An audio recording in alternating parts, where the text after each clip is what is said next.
할렐루야. 예, 우리 옆 형제 자매 우리 축복해 보겠습니다. 은혜 받읍시다. 예, 우리는 이렇게 은혜를 받으려고 하는데 이 세상에는 은혜 받기가 참 힘든 것 같습니다. 왜냐하면은 세상에 너무 많은 혼잡함과 혼란함과 또한 당혹스러운 얘기들이 많기 때문입니다. 제가 뉴스에서 무슨 충격적인 다큐멘터리가 하나 나왔다고 얘기를 해서 또 일부러 그거를 또 살펴봤습니다. 무슨 바로 이건데요. 나는 신이다라는 이제 다큐멘터리입니다. 이게 공개가 일반 방송이 되지 않고 이 넷플릭스라는 그 케이블이죠, 일종의 이걸 통해서 이제 방송이 됐는데. 그럴 수밖에 없는 이유가 여기서 다루고 있는 내용들이 상당히 충격적이고 그리고 영상들이 상당히 성정적입니다. 근데 이게 누구에 대한 얘기냐면 저 밑에 보니까 신이 배신한 사람들, 한마디로 이단 괴수들, 이단의 소위 말해서 교주들에 대한 얘기인데 여기 보시는 것처럼 네 사람에 대한 얘기를 나눴습니다. JMS의 정명석, 그리고 저기 보이는 이재롱도 보이고요. 또 아가동산도 보이고 오대양도 보이고. 왜 여기에 신천지가 안 낀지 제가 볼 때는 좀 의문인데, 신천지는 요즘에 너무 강세라 함부로 건드리기가 좀 힘들었었나 봐요. 근데 이것을 방영한 쪽은 넷플릭스지만 이것을 제작한 쪽은 이 MBC입니다. MBC가 이단들에 대해서 계속적으로 지난 몇십 년 동안 추적을 해온 이제 최종적인 결과물을 내게 되는 거죠. 그런데 이제 가장 충격적인 게 저기 보이는 저기 웃고 있는 저 남자입니다. 예, 바로 JMS의 정명석이라는 이 사람. 솔직히 제가 사람이란 말도 쓰기가 참 싫은 게 사람 같지 않은 인간, 사람 같지 않은 놈이에요. 예. 근데 그 이유가 뭐냐면, 이 사람이, 소위 말해서 JMS라는 이 단체를 만들고는 자기 자신을 뭐라고 그러냐면, J, 지저스, M, 메시아, 그 다음에 S, 세이비어. 그러니까 자기가, 환생한 예수요. 그리고 메시아요. 그리고, 구원자다. 그래서 JMS예요. 더 황당한 거는 이 사람의 학력이 초등학교 졸입니다. 초졸이에요. 근데 초졸인데 이 사람의 시작이 어떻게 시작이 됐냐면 이 대학가에 80년대 한창 그때 운동 일어났었을 때 유신 반대 대학가에 가서 소위 말해서 스카이 대학이죠. 서울대, 고대, 연대 이런 사람들 데리고 시작한 게 JMS입니다. 우리 생각엔 도대체 이해가 잘 안 되죠. 어떻게 초졸이 그것도 한국에 있는 영재들이 다니는 학생들을 그렇게 현혹시킬 수 있었을까? 제가 본 바로는 몇 가지 좀 제가 그 인간을 통해서 힌트를 받았어요. 뭐냐면 이 성경을 공부하고 싶은데 성경은 사실 이제 공부하기가 좀 힘든 부분이 있어요. 이게 성경을 보는 눈이 하나가 아니기 때문에 여러 가지로 해석이 가능하거든요. 그러다 보니까 명확하지 않은 부분도 있고 또한 그러다 보니까 좀 뭔가 더 알고 싶지만은 더 알면 알수록 더 모호해지는 부분들도 있어요. 성경 말씀에. 물론 다 그런 건 아니죠. 그런데 이 사람은 성경을 굉장히 쉽게 풉니다. 소위 말해서 이제 비유를 통해서 씨는 복음이고 뭐는 뭐고 새는 뭐고 이런 식으로 성경의 그 모든 것을 한마디로 비유로 다 풀어요. 그래서 예를 들어서 씨가 복음이다, 천국이다. 그러면 창세기부터 계시록까지 나오는 모든 얘기를 다 씨라 나오면 무조건 그건 천국, 복음 이렇게 되는 거고. 그러니까 성경이 얼마나 쉬워집니까? 그리고 나머지 이런 건 중요하지 않아요. 거기에 나온 비유를 가지고 다 설명을 합니다. 한마디로 이제 성경을 도식화시키고 성경을 굉장히 단순화시키면서 결론적으로 어떻게 하냐? 무엇을 향해서 달려가냐면 자기가 이 재림한 이 예수다 이걸 말하는 거예요. 그러면서 무슨 얘기까지 하냐면 이 사람의 출생 연도가 이번 통해서 알게 됐는데 1945년이더만요. 근데 1945년인데 이날에 재림주가 태어날 수밖에 없다는 거예요. 그래서 난 왜 이게 가능한가 했더니 뭐를 짬뽕을 다 시켜갖고 아담, 예수, 그리고 루터 뭐 이런 거 해갖고 막 짬뽕을 다 시켜갖고 어떻게든 1945를 딱 갖다 떨어뜨려 놓은 거예요. 그리고 이 사람이 1945년에 태어났어. 근데 웃긴 거는 이 사람 원래 생일이 46년이야. 근데 그걸 어떻게 맞췄냐? 음력으로는 45년. 뭐 이렇게 맞춰놓은. 그러니까 이거 정말 얼토당토해서 제가 이걸 보다가 아니 이걸 믿었어? 믿었어? 뭐 이런 거죠. 두 번째로 이 사람이 또 이 대학가에서 호응을 받을 수밖에 없었던 이유 중에 하나가 뭐냐면 그 당시에 이제 대학에서 이 즐기는 소위 말해서 신식 문화를 다 흡수를 한 거예요. 뭐 그 당시에 80년대, 90년대 뭐 클럽 문화가 막 성행하고 그랬는데 소위 말해서 대학생들 이제 모아놓고 뭘 했느냐? 막 댄스 파티를 벌였습니다. 그것도 막 야한 옷을 입히고 막 앞에서 또 뭐 이런 여러 가지 막 그 축제 분위기를 내면서 막 댄스 파티를 신나게 노는 거예요. 한마디로 신명나게. 그러니까 이제 스트레스에 시달리고 또 여러 가지 우울한 나라 소식에 시달리던 이 청년들이 와서 성경을 막 쉽게 풀어주니까 자기가 뭐가 된 듯이 느껴지고 또 두 번째로는 뭐냐면은 막 즐기게 해주니까 좋고 더군다나 열심히 하면 바로바로 승급을 해서 목사가 금방 됩니다.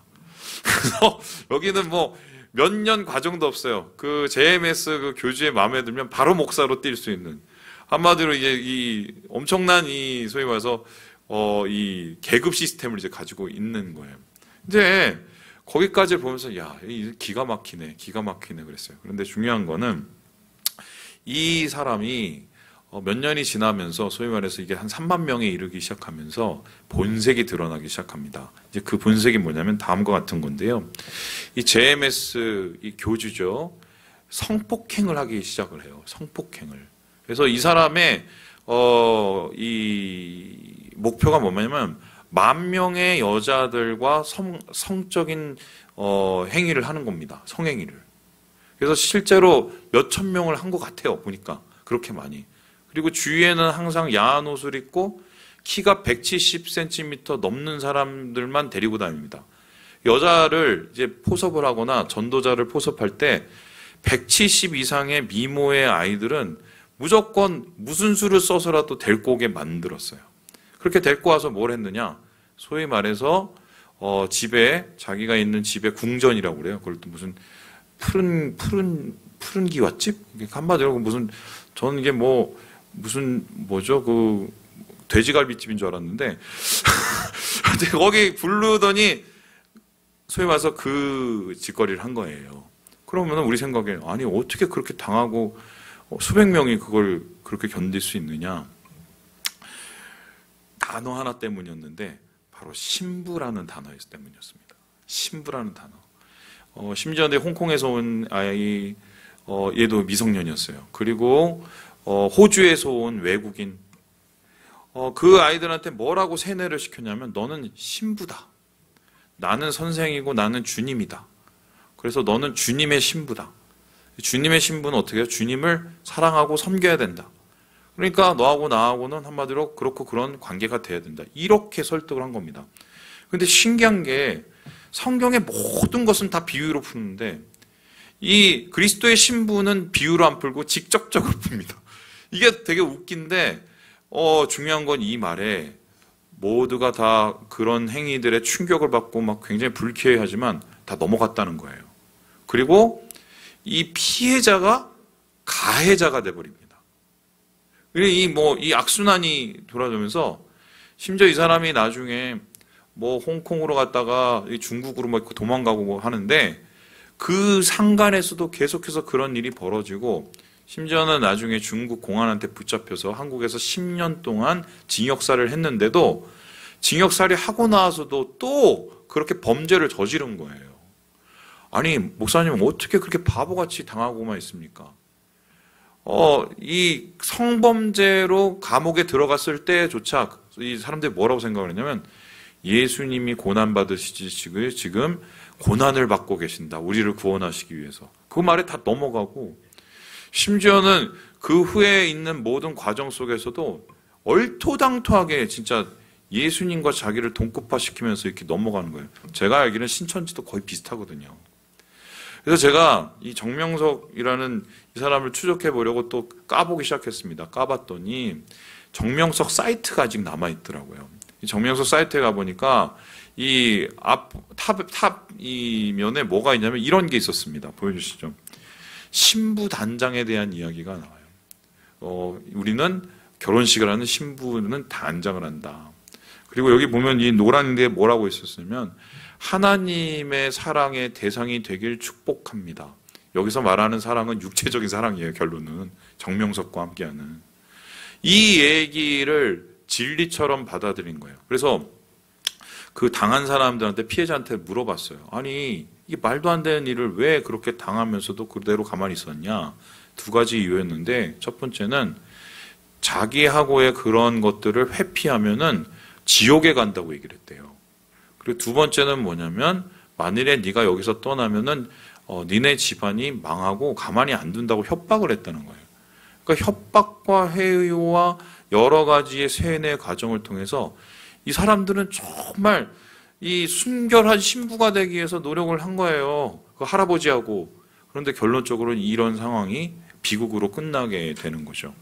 제가 보다가, 이 편까지 보다가 이거 도대체 이거 볼 수가 없었고, 보지 마세요. 머리가 너무 헷갈려서.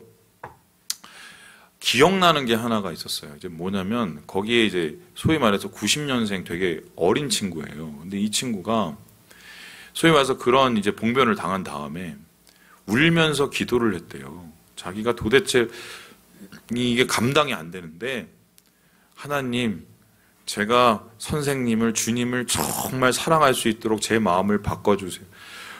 울면서 그렇게 기도를 했대요. 울면서. 그래서 제가 이걸 보면서, 야, 거기에 수많은 사람들이 왜 가 있겠어요? 사랑의 굶주리고, 또한 진리에 굶주려서 가 있고, 진리가 아닌 것에도 저렇게 사람들이 도대체 받아들일 수 없는 저 상황 속에도 저렇게 사람들이 믿으려고 하는 그걸 보면서 한국교회 목사인 저로서 좀 되게 책임감이 느껴지고 좀 굉장히 마음이 많이 아팠어요. 우리 주위에 있는 청년들도 이럴 수 있겠구나 하는 그런 마음이 되게 아팠거든요. 오늘 제가 왜 자꾸 이런 얘기를 하느냐? 교회에 대한 얘기를 하기에 앞서서 교회를 항상 얘기할 때 우리가 짚고 넘어야 될 단어가 무엇이냐면 신부라는 단어이기 때문이에요. 교회는 어떤 곳이냐? 여러 가지의 것으로 표현될 수 있지만 구약에서 신약까지의 내용을 이렇게 꿰뚫는 한 가지의 단어 중에 하나는 신부입니다. 그래서 교회와 우리 예수 그리스도, 그리고 하나님 아버지와 그리고 이스라엘 백성, 이건 혼인 관계요, 신랑과 신부 관계라고 표현을 많이 하고 있거든요.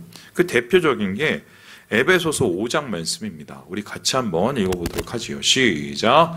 그러므로 사람이 부모를 떠나 그의 아내와 합하여 그 둘이 한 육체가 될지니 이 비밀이 크도다. 나는 그리스도와 교회에 대하여 말하노라. 그러니까 남편과 아내하고의 관계를 설명을 하면서 교회와 이 그리스도의 관계를 연결해서 해석을 합니다.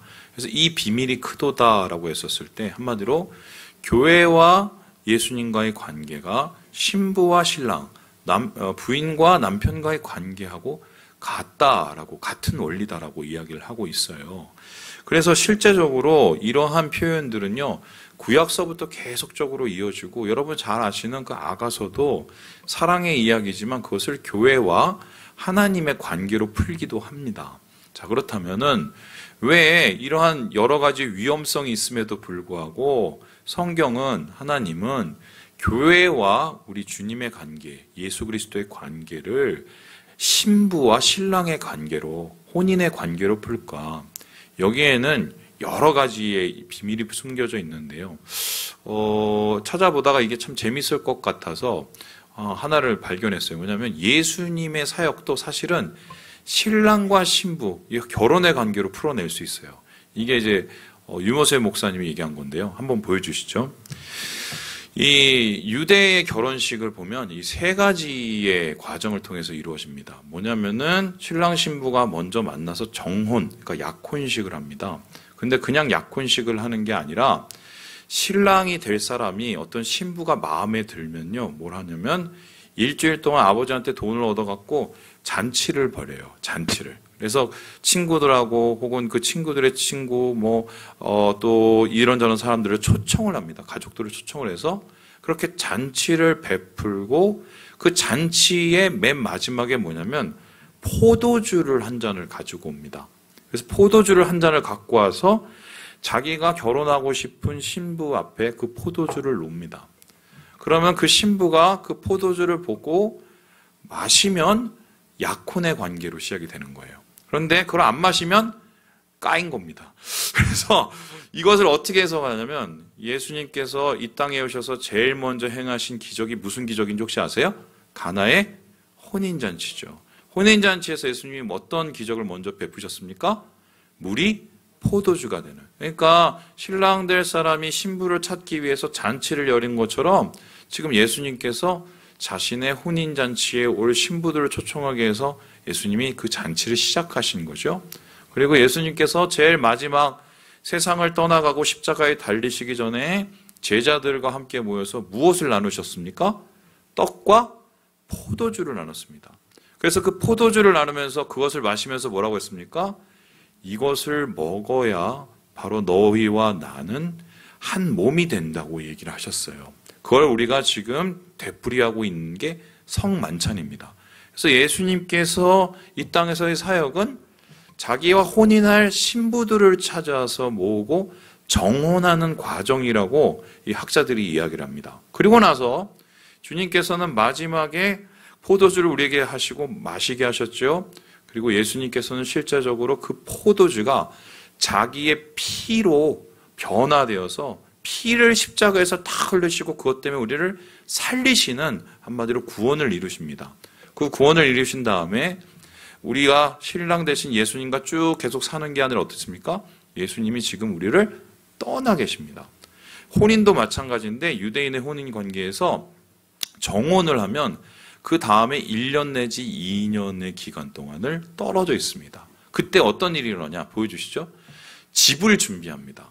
그래서 신부는 열심히 신랑을 기다리고 신랑은 함께 살 거처를 준비합니다. 그래서 주님께서 뭐라고 하십니까? 내가 너희를 위해서 거처를 예비하기 위해서 간다고 얘기하셨죠?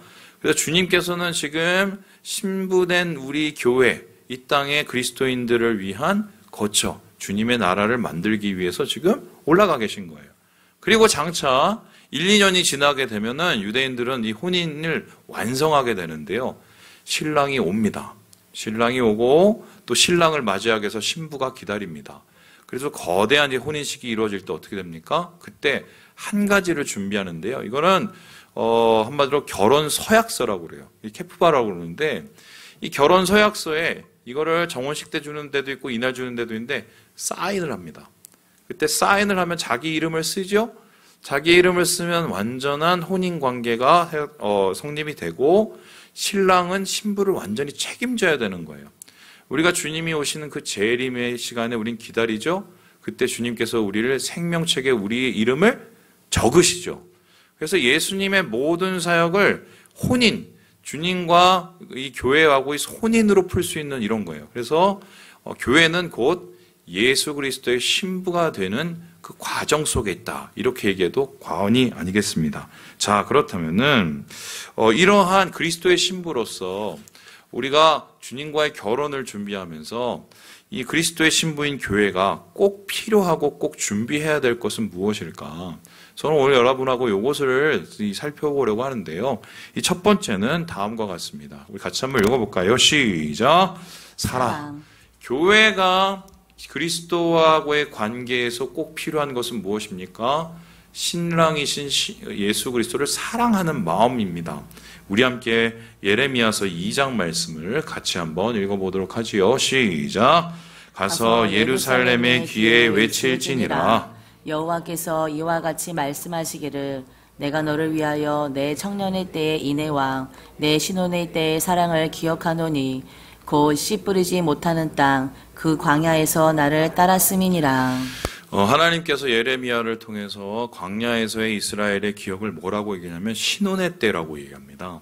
그때 신혼의 때를 내가 잊지 못하고 아직도 간직하고 있다. 그것을 찾고 있다라고 하는 것은 하나님과 이 신부된 우리 교회하고의 관계에서 제일 중요한 것은 사랑이라는 겁니다. 왜 하필 사랑은 부모와 자식 간의 사랑도 있고 또 형제와 자매 간의 사랑도 있는데 왜 남녀 간의 사랑으로 하나님과 또한 이 이스라엘 또 주님과 교회에 대한 비유를 했을까요? 아주 쉽게 제가 설명을 해보겠습니다. 예전에 제가 이제 고등학교 때 제가 좋아하는 선생님이 한 분 계셨어요. 이제 물리 선생님입니다. 총각이었는데 이 물리 선생님이 정말 솔직하고 순수하고 그리고 경상도 분이신데 그렇게 경상도 사투리를 정말 오지게 썼어요. 근데 이분이 이제 저하고 이런저런 얘기를 하다가 제가 문과인데도 일부러 물리 선택을 했어요. 그 선생님이 너무 좋아서. 근데 어느 날 갑자기 이 선생님이 그러는 거예요. 야, 나 결혼한다 이러는 거예요. 누구랑 하시는데요? 그랬더니 우리 학교 한문 선생님하고 결혼하는 거예요. 한문 선생님. 충격이었습니다. 왜냐하면 한문 선생님은 정말 이렇게 작고 귀엽고 예쁘고 이런 스타일인데 이 물리 선생님은 정말 물리적으로 생기셨거든요. 전혀 안 맞는 거예요. 그리고 그 전까지는 우리가 이분이 사귀는지도 전혀 눈치를 못 챘습니다. 그래서 우리가 짓궂게 물어봤어요. 왜 결혼하세요? 뭐 때문에 결혼하세요? 그랬더니 이분이 갑자기 얼굴이 시뻘개지면서 저희한테 그랬어요. 너희도 미쳐봐. 저는 그때 그게 무슨 말인지 몰랐습니다. 지나고 나서 알았는데 저희 아내 만나고 나서 알았죠. 미치지 않으면 결혼을 못 합니다. 미치지 않고 결혼을 하면 나중에 정말 쉽게 무너지게 되죠.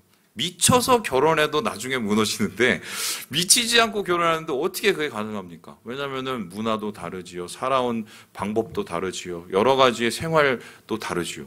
그런 사람이 하나가 된다. 이거는요 도대체 설명할 수 없는 비밀과 같다는 거예요. 그래서 이것을 설명하는 것은 무엇이냐면 단 하나의 단어인데 사랑이라는 말밖에 안 돼요. 그래서 예수님께서는 이 사랑을 가리켜서 뭐라고 그럽니까? 하나님 말씀에서 불붙는 사랑이라고 얘기하죠.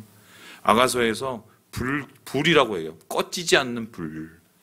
하나님께서 우리를 그러한 연인의 관계로 꺼지지 않은 불처럼 강렬하게 굉장히 무조건적으로 사랑하셨기 때문에 그런 사랑의 관계를 해석하시기 위해서 신랑과 신부, 바로 남녀 간의 사랑을 이용하시는 건데요. 그래서 그리스도의 신부인 교회도 주님을 사랑하려면 이렇게 사랑을 해야 됩니다. 어떻게 해요? 묻지도 따지지도 않고 사랑을 해야 돼요. 묻지도 따지지 않고 사랑한다는 것은 어떤 뜻입니까? 계산하면 사랑이 아닙니다. 계산하면. 우리가 예수를 따르고 예수를 믿고 예수를 의지할 때 이것 따지고 저것 따지고 요것 내놓고 저것 내놓고 하면 나중에 남는 게 없습니다. 결혼은 장사가 아니거든요. 사랑하는 것은 계산이 아니거든요. 주님께서 그렇게 계산하기 시작하셨으면 우리를 위해서 모든 것을 다 바치셨겠습니까? 계산 없는 사랑이지요. 오늘 새벽에 이른 양 한 마리를 찾는 99마리의 그 목자에 대한 이야기를 나누죠. 그 목자는 미친 목자입니다. 왜요? 이른 양 한 마리를 위해서 99마리의 양을 내비두고 가거든요. 그만큼 이른 양 한 마리에 대한 사랑이 지극하다는 표현인데 이 사랑에는 계산도 없습니다. 산술도 없어요. 바로 하나님께서는 그러한 온전한 사랑, 우리가 주님만 바라보는 사랑, 주님 안에서 주님을 뜨겁게 사랑하는 그 마음이 있어야 된다고 이야기를 하고 있습니다. 교회는 그런 사랑으로 시작해야 되는 곳이에요. 그래서 교회에 참 우리를 부끄럽게 하시는 분들이 있습니다. 어떤 분들이냐? 예수를 처음 믿기 시작하신 분들. 그 예수를 처음 믿기 시작하신 분들을 보면 막 때로는 우리가 볼 땐 푸푸 눕기도 하고 나도 저럴 때가 있었지 하고 저거는 좀 너무 심한데 하지만 결과적으로 집에 와서 다시 생각을 해보면 그렇습니다. 내가 그렇지 못한 게 참 씁쓸해지죠. 내가 예전에 주님을 사랑할 때는 참 저 마음이었는데 저렇게 참 어설프고 부족해도 주님을 그렇게 사랑하려고 내가 그렇게 노력을 했는데 주님의 그 십자가의 사랑을 내가 붙잡고 그렇게 사랑하려고 했는데 야, 나는 왜 이렇게 좀 변했냐. 뭐 이런 자괴감 같은 게 좀 느껴지지 않습니까? 그래서 먼저 된 자가 나중되고 나중된 자가 먼저 되죠. 바로 이 말씀처럼 주님께서는 이 그리스도와 교회의 관계를 사랑으로 이루어진 관계다. 그래서 우리에게 묻고 계십니다. 우린 교회인가? 그럼 교회이기 위해서 우리는 정말 주님을 사랑하고 있는가? 주님을 어떻게 사랑하고 있는가? 주님의 무조건적인 사랑에 우리는 어떻게 대답을 하고 있는가? 주님께서 이것을 우리에게 처음으로 묻고 계신다는 것입니다. 두 번째로 그리스도의 신부인 교회에게 필요한 것은 무엇입니까? 우리 같이 한번 읽어보겠습니다. 시작. 순결. 교회는요, 그리스도의 신부로서 지킵니다. 무엇을 지킵니까? 우리의 순결을 지켜냅니다. 우리의 정절을 지켜내요. 우리 함께 11장 2절의 말씀 고린도후서 읽어보겠습니다. 시작. 내가 하나님의 열심으로 너희를 위하여 열심을 내노니 내가 너희를 정결한 처녀로 한 남편인 그리스도께 드리려고 중매함이로다. 한 남편인 그리스도께 중매하기 위해서 내가 너희를 섰다. 바울은 자기 자신을 가리켜서 중매장이라고 얘기를 하고요. 그 중매장이로서 하는 일이 뭐냐면 이 신부된 교회를 잘 준비시켜서 주님이 오시는 그날까지 예비하게 하고 단장하게 하는 것이라고 얘기를 합니다. 자, 그렇다면 이 순결이라는 것은 어떤 것을 뜻할까요? 여러분, 요즘에는 막 그러더라고요. 뭐 젊은이들 보니까 막 양다리에 세 다리에 네 다리에 어장관리에 이런 친구들이 있더라고요. 그래서 어떻게 그럴 수 있냐면 자기는 마음이 넓어서 다 가능하대요. 여러분, 이게 시장이 지나서 그런지 모르겠지만 진짜 우리가 결혼을 하기 위해서 준비를 하면 그 사람만 우리의 마음에 있지 않으면 그건 이루어질 수가 없는 것이지요. 그래서 그리스도 안에서의 우리가 신부로서 살아간다는 것은 우리의 사랑을 지켜내는 겁니다. 이스라엘은 이걸 못했기 때문에 망가진 겁니다. 이스라엘이 하나님을 사랑하지 않았을까요? 하나님 사랑했습니다. 이스라엘이 하나님 예배 안 했습니까? 하나님 예배했습니다. 단 하나님도 사랑하고 바알도 사랑했습니다. 아세라도 사랑했습니다. 그리고 뭐 밀곰도 사랑하고 이것저것 다 사랑했습니다. 하나님 사랑하지 않은 것 아니에요. 그런데 하나님께서 그들을 가리켜서 뭐라고 그랬습니까? 너는 음탕하다고 그랬고 사랑을 버렸다고 그랬습니다. 주님이 원하는 사랑은 순결한 사랑이기 때문이에요. 그래서 순결한 사랑이라는 것은 무엇입니까? 올인하는 겁니다. 나누어지지 않은 거예요. 하나님을 사랑하고 하나님을 바라볼 때 교회는요, 나누어지지 않고 다른 것에 물들지 않습니다. 이 초대교회의 가장 큰 문제가 뭐였냐면 자꾸 세속화되는 거였어요. 헬라 사상이 들어오고 무슨 영지주의가 들어오고 또 율법주의가 들어오고 그리고 세속주의가 막 들어옵니다. 그러면서 나중에 교회가 뒤죽박죽 돼갖고 이게 교회인지 그리스도의 신부인지 전혀 알 수 없는 순간까지 가지요. 그래서 그런 교회들 속에서 소위 말해서 무너짐이 일어나고 박해가 일어나고 그러면서 교회가 떠나고 막 이런 일이 막 일어나게 됩니다. 여러분, 마찬가지죠. 오늘날 한국 교회가 이렇게 박해를 받고 무너지고 있는 이유가 뭡니까? 저는 하나라고 생각을 하는데 우리가 순결을 잃어버렸기 때문이에요. 주님의 신부로서의 순결을 잃어버렸기 때문이에요. 어떻게 잃어버렸습니까? 돈으로 바꿔먹고 우리가 가지고 있는 다른 일을 사랑하는 것으로 바꿔먹고 내 삶과 바꿔먹고 또 내 인생과 바꿔먹고 내가 좋아하는 것과 다 바꿔먹습니다. 그런데 물어봅니다. 그래도 나는 주님을 사랑하는데요? 맞죠? 그러나 주님이 얘기하십니다. 먼저 무엇을 구해요? 그의 나라와 그의 의의를 구하는 거예요. 먼저 주님을 사랑해야 돼요.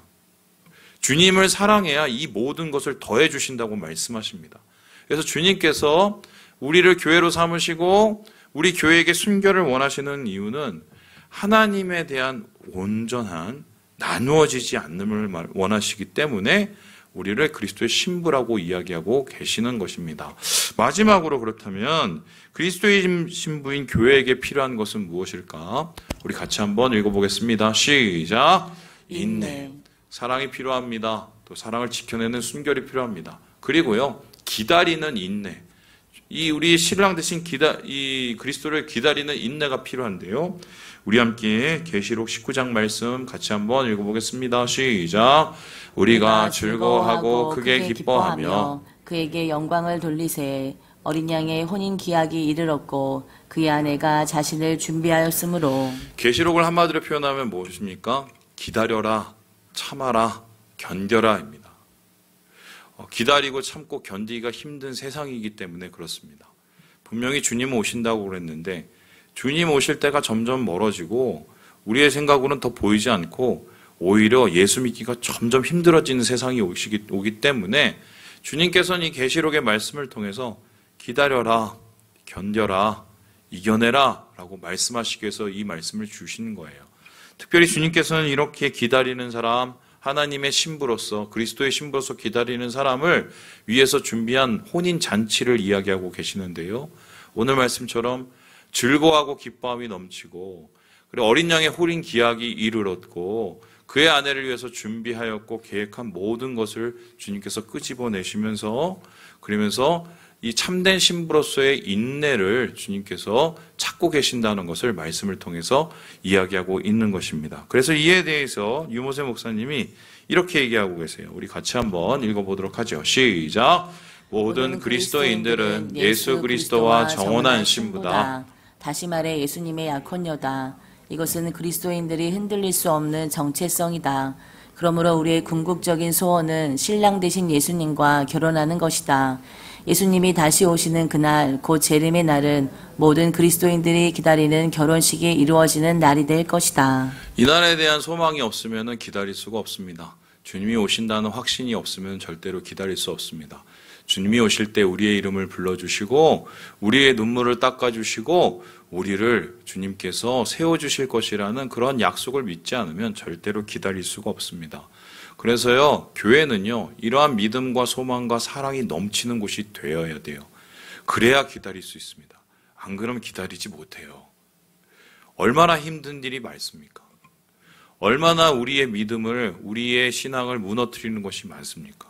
그럴 때마다 우리가 그리스도의 신부로서 주님 오시는 그날을 기다린다는 것, 그 신실함을 우리가 잊지 않아야 주님이 세우신 진짜 교회의 공동체의 모습을 볼 수 있다. 그래서요, 흥미로운 것은 이 계시록의 이야기, 신부인 교회들을 향한 기다리는 이 교우들을 향한 이 이야기의 끝이 어떻게 끝나냐면요, 다음처럼 끝나요. 이게 뭐냐면요, 이 아람어인데요, 마란나타입니다. 마라나타. 우리가 잘 아는 마라나타. 이것이 우리나라로 바꾸면 주님이 임하십니다 라는 뜻도 되고, 마라나타 하고 외치면 주님 오시옵소서 라는 뜻입니다. 우리 따라해 볼까요? 마라나타. 우리가 주님 앞에 마지막까지 드릴 말씀은 주님 어서 오시옵소서, 우리 주님 오시옵소서, 마라나타예요. 신부는 이 말을 우리의 가슴 속에 품고 삽니다. 힘들고 어렵고 괴로운 순간에서 마라나타, 주님 오소서, 주님 오소서, 이 땅에 오소서 기다립니다. 주님의 거룩한 신부로 주님의 신실함을 바라보면서 나는 오늘도 기다립니다. 이것을 외치는 곳이 바로 교회여야 됩니다. 과연 그렇게 기다리고 주님을 마라나타의 신앙으로 기다리는 신부들이 몇 명이나 남아있을지는 잘 모르겠어요. 하지만 중요한 것은 주님이 오늘도 그 사람들을 찾으시고 그 사람들을 통해서 하나님의 거룩한 신부로 단장하시고 주님의 거룩한 천국을 준비하고 계신다는 것. 이것은 바로 주님께서 교회를 신부로 세우신 이유인 것입니다. 말씀을 마칩니다. 우리는 그리스도의 신부입니다. 그리스도의 신부라는 것은 육체적 관계를 이야기하는 게 전혀 아닙니다. 우리의 마음입니다. 우리의 마음속에 사랑이 있는지, 우리의 마음속에 정말 순결이 있는지, 우리의 마음속에 정말 주님을 소망하는 그 인내가 있는지를 주님이 오늘 묻고 계십니다. 이 주님의 말씀, 참 우리의 마음을 참 아프게 하지만 오늘도 부족한 모습이지만 주님 앞에서 참된 신부의 모습으로 주님을 기다리시고 주님 안에서 다시 거룩한 마음을 회복하시는 우리 사랑하는 형제 자매들 되시길 주님의 이름으로 축원합니다. 기도하겠습니다.